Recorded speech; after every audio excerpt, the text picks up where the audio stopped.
Hello and thank you for watching. My name is Rachel Barnett with Gentle Frog. I'm here to create videos for you to help you understand QuickBooks slightly better than you currently do. If you have any comments, questions, or suggestions, please put them in the chat box. Thank you.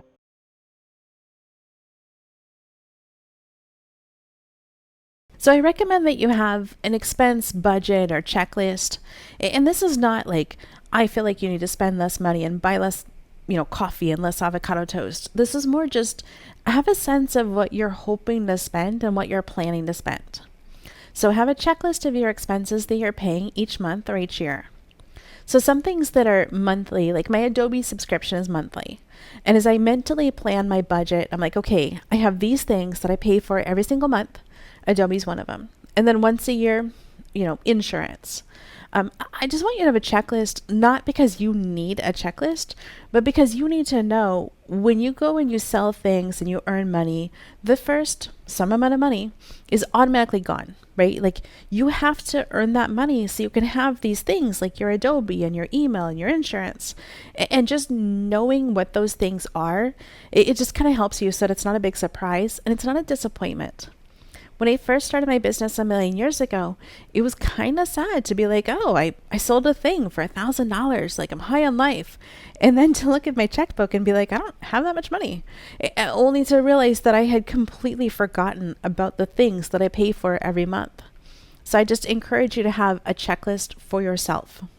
If you've already created a budget, you have something like this, and that's great. When we talk about budgets in accounting land, it's totally different than talking about budgets for your home or your household. We're talking about like making sure that you know how much your expenses are and how much you expect things to be.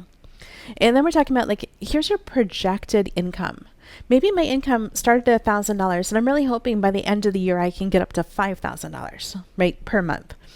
Whatever it is, I want you to think about like, here's my hopes of how much money I'm going to bring in. And here's my hopes for how much money I'm going to spend.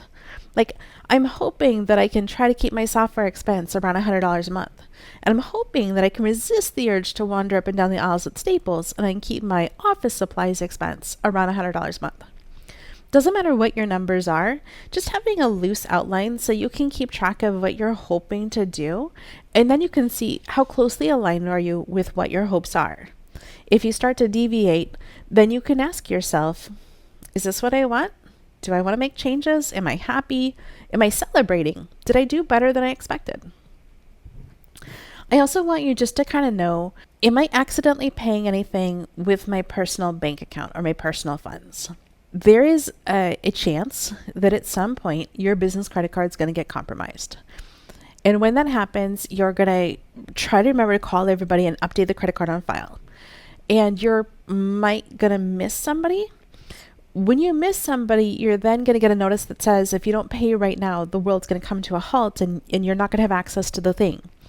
And you might say, oh my gosh, I can't deal with this right now. And you just put down your personal credit card and you're like, fine, it's paid. I'll deal with this tomorrow. And then months go by and you realize you never put that charge or expense back onto your business credit card. This takes us back to the beginning when I said, people will accidentally have expenses that they don't log into their business accounting software. This is one of the ways it can happen. It happens to my clients. It's happened to me. So I'm just letting you know, just here's some stuff to watch out for and here's some tips.